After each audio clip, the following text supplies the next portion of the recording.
So I want to introduce another reading from Art Okun's Equality and Efficiency, the Great Trade-Off. So we read the first chapter on rights. Now I have just a few pages from another chapter about, the chapter is about how the benefits of a market society, or market, of a free market, if you like, free to some degree. So Okun writes. So I'm not assigning the whole chapter. I'm only assigning a little bit of it, the bit that's based on whether you deserve your income, which is the topic for class. So Okun writes that basically there's only three justifications you might have, or at least three that you typically hear for a market economy.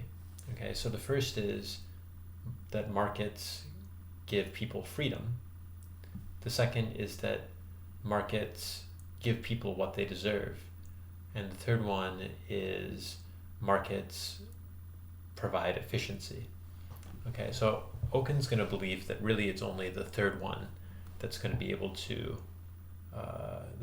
justify a market economy. Okay, so he's going to argue against the first two. Now, I'm not having you read the part on freedom, but essentially what Okun says is that, of course, markets do, in a sense, give freedom. Okay, so you could imagine a system that wasn't a market economy where, say, the leaders of a country sort of decided, where people would work or what people would do. That seems like that's less freedom than a labor market where you can decide what you'd like to do based on, the wages you get, etc. But Okun makes some interesting points. He talks about how markets also remove freedom.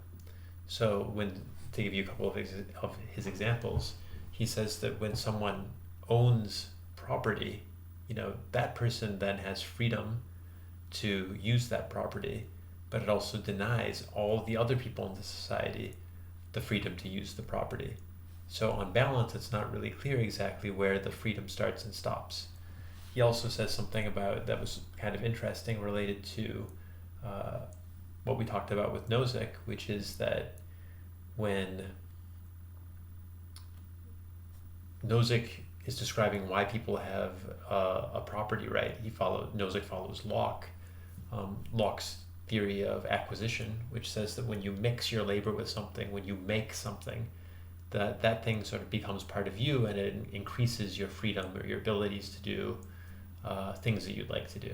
Okay, so Okun points out that makes a lot of sense if you're Robinson Crusoe on an island making a fishing net, or if you're a farmer in the 18th century, making a cart for yourself to use.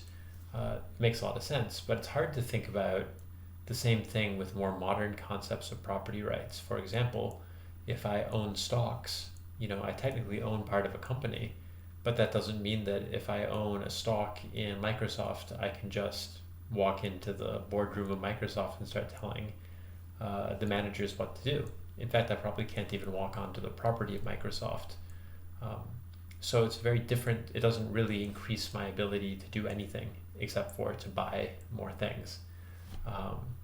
So he says that. He also mentions, actually related to our discussion in class, he says that the government actually creates property rights through things like fishing rights, like fishing quotas is one we talked about, right? Or taxi medallions, or any sort of grant of some sort of right to do something to someone. So anyway, I thought that was interesting. So ultimately, Okun concludes that if you were to ask him whether markets increase freedom or decrease freedom, it's not clear which side the coin would fall. And he says, he has this nice line. This book is very witty, I think. He says, if someone were to give him $2 million to research whether markets increase or decrease freedom, he wouldn't even know where to begin to spend the money. Like, it's not even something that he'd know how to find out, really, because there's just too many things going on and things on both sides. So he doesn't think that freedom is really going to be able to justify a market. Okay, he does think that markets in some domains are going to promote efficiency. So ultimately he's going to say that, the argument for a market is really an argument for efficiency. It's going to make it so that using the same amount of resources, we get more things as a society. We get more things that we want. Now, of course, that's as you know from reading the first chapter, he doesn't think that there's no end. There should be a limit to where the market stops, but he thinks ultimately that's the real justification for the market. Now, the section that I'm having you read is where he's talking about whether you deserve your income or whether someone in a market society deserves their income. And he's going to have some really nice quotes in there. I don't want to, it's only about 10 pages, so I hope you'll have a chance to read that.